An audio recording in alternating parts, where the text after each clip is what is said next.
અમદાવાદના પતંગ રસિયાઓ ખુશ થાય તેવી આગાહી હવામાન વિભાગે કરી છે।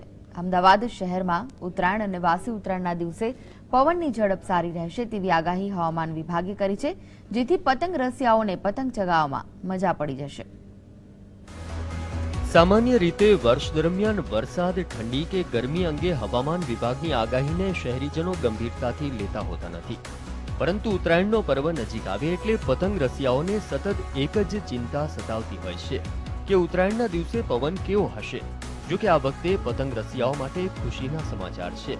હવામાન વિભાગે ઉત્તરાયણ અને વાસી ઉત્તરાયણના દિવસે અમદાવાદ શહેરમાં નોર્થ ઈસ્ટ સાઇડથી પવન હશે અને પવનની ગતિ 20 થી 25 કિલોમીટર પ્રતિ કલાકની રહેશે તેવી આગાહી કરી છે।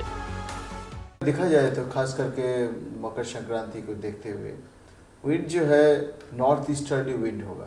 ओके, मतलब विंड का जो फ्लो है वो नॉर्थ ईस्ट डायरेक्शन से रहेगा, northerly to north east you can say, and it will be about से 20-25 किलोमीटर पर आवर रहेगा, उससे ज़्यादा होने का कोई चांसेस नहीं है। આમ તો પતંગ રસિયાઓ હવામાન વિભાગની આગાહીને સાચી માનતા હોતા નથી, કારણ કે હવામાન વિભાગ આગાહી કરે છે, આમ છતાંય બપોરના સમયે પવન પડી જતો હોય છે, જેથી પતંગ રસિયાઓનો મૂડ ખરાબ થઈ જાય છે।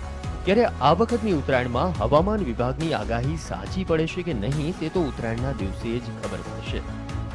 કેમેરામેન તેજસ દવે સાથે મલ્હાર વોરા, GSTV, અમદાવાદ।